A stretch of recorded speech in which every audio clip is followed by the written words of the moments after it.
Hello students, as we know chapter 7 which is cyber safety has started and is still going on.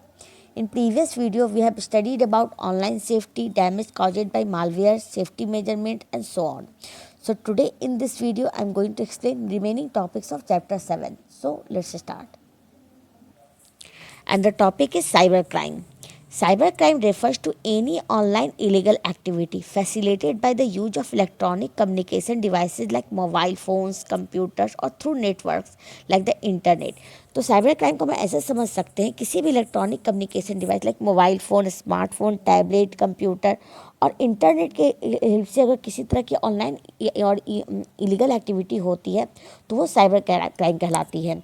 Some cyber crimes tend to harm the system resources while other are used to extract confidential information from the user. कुछ cyber crimes होते हैं कि आपके system resources को harm पहुंचाने के लिए किए जाते हैं और या फिर और दूसरे कुछ होते हैं जो कॉन्फिडेंशियल इन्फॉर्मेशन जो होते हैं जो बहुत ज़्यादा कॉन्फिडेंशियल इन्फॉर्मेशन होते हैं वैसे इन्फॉर्मेशन को एक्सट्रैक्ट करने के लिए किए जाते हैं. The most common type of cyber crimes are as follow and the first one is cyber stocking.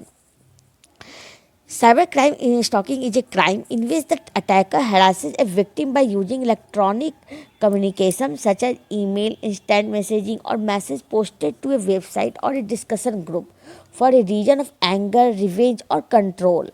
तो साइबर स्टॉकिंग एक तरह का ऐसा क्राइम है जहाँ अटैकर जो होता है वो विक्टिम को हैरास करता है बाय यूजिंग इलेक्ट्रॉनिक कम्युनिकेशन के थ्रू वो विक्टिम को हरास करता है, परेशान करता है. लाइक ई फॉर और कैसे किस तरह के कम्युनिकेशन से लाइक ईमेल, मैसेज और मैसेज वेबसाइट पे किसी तरह का मैसेज पोस्ट कर देना, कोई किसी ग्रुप में किसी तरह का मैसेज पोस्ट कर देना, इस तरह से ईमेल किसी तरह का ईमेल भेज के या फिर मैसेज सेंड करके वो अप विक्टिम को परेशान करते हैं.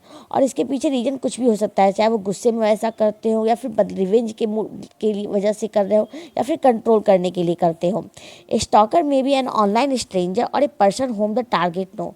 और वो जो स्टॉकर होता है वो या तो फिर ऑनलाइन स्ट्रेंजर होता है जिन्हें आप बिल्कुल नहीं जानते, या फिर वो ऐसे लोग होते हैं जो जिसे आप टारगेट जो था वो जानता है बट वो उनके सामने वो अननोन बन के रहता है.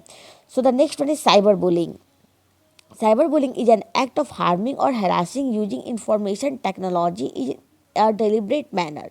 This includes insulting remarks and threatening messages sent by email, spreading rumors about the person either by emails or social networking sites, posting embarrassing photos and videos to hurt the person, derogatory remarks against gender, race, religion और nationality. तो cyber bullying को पहले समझने से पहले bullying समझते. Bullying होता है किसी भी आप इन रियल लाइफ आप किसी को परेशान करते हो किसी भी तरह से तो आप वो बुली कहलाता है. लाइक अगर आप उसको मत उसके बारे में कुछ मजाक कर रहे हो, उसे किसी अजीब अजीब फ़नी नेम से बुलाते हो या फिर उसके बारे में कोई रूमर्स फैलाते हो तो ये भी सारी आपकी बुलिंग कहलाती है. तो on internet by using electronic devices or and internet, if you doing such things it is called cyberbullying. और अगर आप इंटरनेट पे ऐसा कुछ आप by using mobile phones, computer और इंटरनेट के हिसाब ऐसा कुछ करते हो तो साइबर बुलिंग होता है. साइबर बुलिंग एक तरह का एक ऐसा एक्ट है जिसमें आप किसी को हार्म करते हो, हरास करते हो बाय यूजिंग इंफॉर्मेशन टेक्नोलॉजी के हेल्प से आप किसी को हरास कर रहे हो या परेशान करते हो.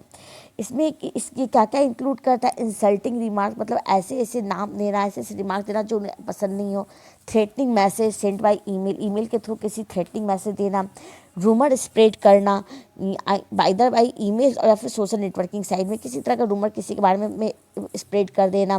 फिर पोस्टिंग एम्बैरेसिंग फ़ोटो, जो फ़ोटो अच्छे नहीं लगते, वीडियो पसंद नहीं लेकिन वैसे फ़ोटो जो पर्सन को हर्ट कर सकता है ऐसे फ़ोटो वीडियो पोस्ट करना. फिर कुछ रिमार्क्स देना लाइक जेंडर पे, रेस पे, रिलीजन और नेशनैलिटी पे रिमार्क्स करना, ये सारा कुछ साइबर बुलिंग कहलाता है. Cyber espionage, it is the practice of using information technology to obtain secret information without permission from its owner or holders. Cyber espionage is most often used to gain strategic, economical, political or military advantage and is conducted using cracking techniques and malware. तो cyber sponge जो होता है यहाँ पे ये information technology के help से ये सीक्रेट इन्फॉर्मेशन निकालता है, एक्सट्रैक्ट करता है बिना परमिशन के, बिना ऑनर या होल्डर के परमिशन के। कुछ सीक्रेट इन्फॉर्मेशन होता है वो निकालना कहलाता है आपका। इसमें क्या होता है, जनरली ये आपके पॉलिटिकल, इकोनॉमिक या मिलिट्री के साथ ये सब चीज़ें ज़्यादा होती हैं। Next one is cyber warfare. Cyber warfare involves using of information technology by nation states to penetrate another nation networks to cause damage or disruption.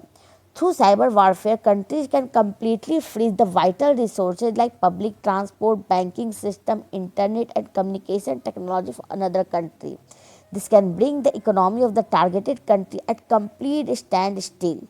Cyber warfare has emerged as a prominent threat to be the sovereignty of country. तो यहाँ पे cyber warfare क्या है, एक तरह से इसमें information technology का यूज किया जाता है जिसमें नेशन या स्टेट को, किसी को भी आपके नेटवर्क को पूरी तरह से डैमेज कर दिया जाता है, डिस्टर्ब कर दिया जाता है। इसमें क्या होता है, उस कंट्री को कम्प्लीटली फ्रीज कर दिया जाता है, मतलब बिल्कुल भी आप जैसे आप लोग बंद यूज करते हैं लाइक भारत मतलब देश बंद हो गया फिर या भारत बंद ऐसा कुछ चलता है, तो सेम यहाँ पे आपको इलेक्ट्रॉनिकली या फिर आप कह सकते हो इंफॉर्मेशन टेक्नोलॉजी, आप इलेक्ट्रॉनिकली किसी कंट्री को फ्रीज कर देना, लाइक पब्लिक ट्रांसपोर्ट फ्रीज हो जाना, बैंकिंग सिस्टम फ्रीज होना, इंटरनेट बिल्कुल बंद हो जाना।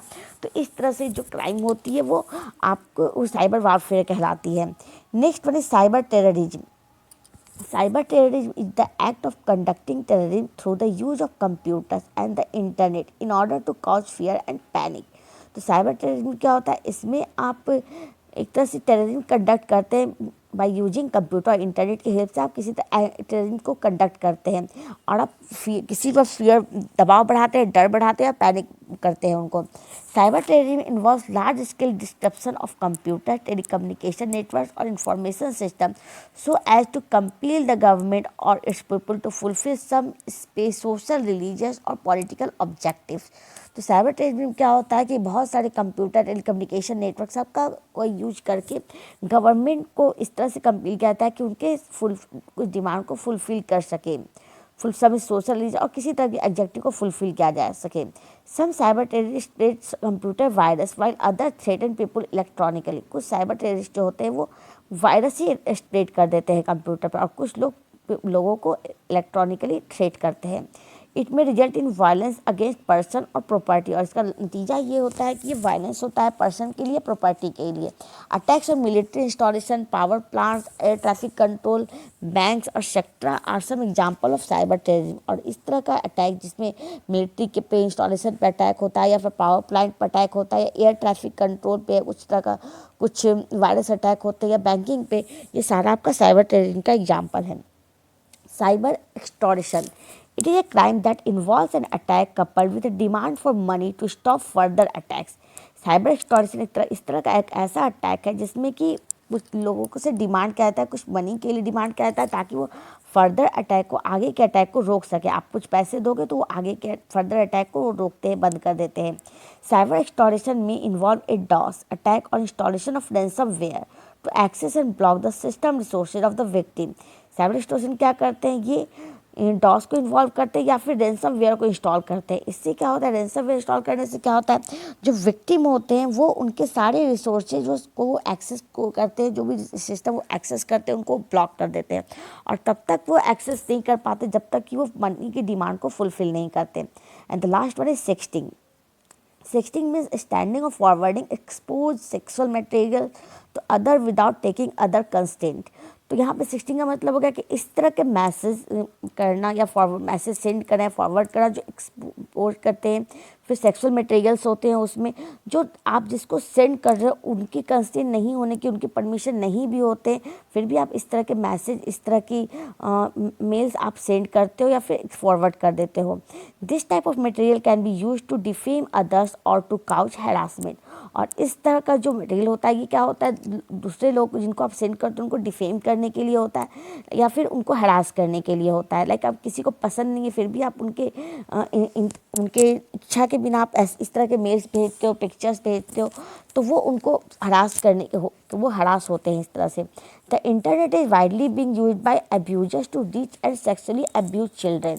तो अभी जो इंटरनेट है इसमें बहुत सारे बेनिफिट्स है, बहुत कुछ कुछ खामियां भी है, जिसमें अभी इंटरनेट का बहुत ज़्यादा यूज हो रहा है। अब्यूजर्स यूज कर रहे हैं, जो कि बच्चों को, छोटे छोटे बच्चों को तक पहुंच रहे हैं और उन्हें सेक्सुअली अब्यूज करते हैं world wide. It over use has made children the victim of cyber crimes. और चूंकि अगर इस तरह का सेक्सटिंग जो बहुत ज़्यादा यूज होता है, इसमें बच्चे जो होते हैं साइबर क्राइम के विक्टिम बनते हैं, बहुत ज़्यादा बन रहे होते हैं। So this is about cyber crimes. Now come to the next topic, which is reporting a cyber crime. How can we report any cyber crime? In case of any cyber crime, you should immediately report the matter to either parents or school authorities.